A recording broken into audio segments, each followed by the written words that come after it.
Sadguru Nath Maharaj Ki Jai, and welcome to Jagadambe Reads the Holy Books of India, Ramayana123. As you may remember, young Dasaratha was trying to explain to the old people how he killed their son. It was only when he cried out that I realized I'd hit a human being and that he was moaning in pain. I hurried to his presence and he told me who he was. I have killed your son. He has left you alone and helpless, and it was because of me. I stand here before you asking your forgiveness for my thoughtless action. For a moment they were speechless. Then the old man said, "If you had not come of your own accord and told me, your head would have split into 1,000 fragments because of my anger. Be good enough to lead us to where our child lies. We would like to touch him." I led them to the spot where their son lay dead. It was painful to see them mourning him. The father performed the last rites for the son according to the Shastras.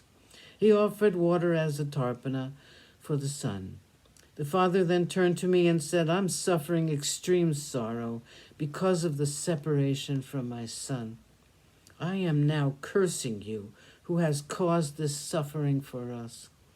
Your death will also be similar to mine. You will die as a result of separation from your son." After cursing me, the old couple entered the fire. The king and queen was silent for a long time.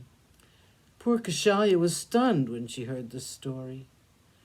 She had not known that such a curse had been pronounced on her lord. She held his hand firmly in hers and wept hot tears, which fell on his hands and seemed to scorch him. Dasaratha said, "Kaushalya, this incident comes back to my mind now. The words of a Brahmin will never be untrue. I'm sure I will die very soon. My eyes are no longer able to see you.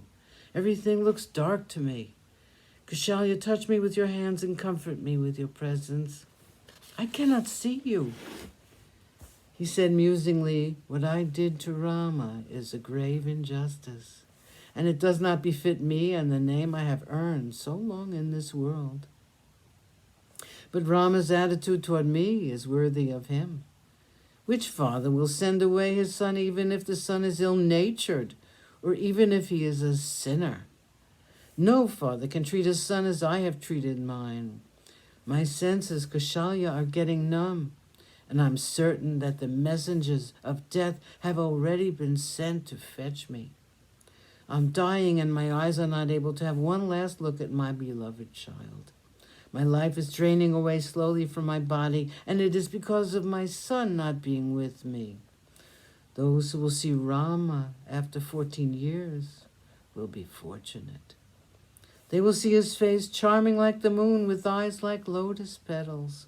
Because of the sin I have committed knowingly, death is fast approaching me. I'm not able to perceive anything with my senses. My eyes, my ears, my touch have all ceased to function.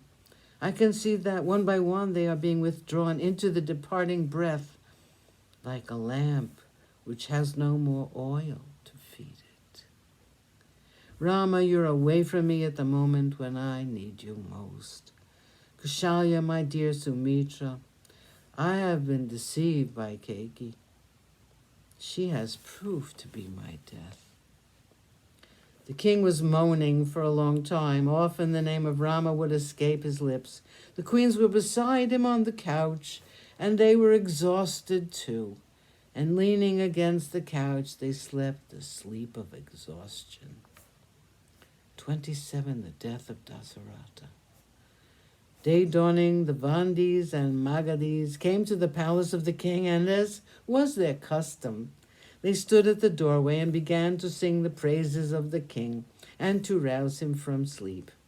They sang in tunes befitting the morning and the rise of the sun, and the music was pleasing to the ear.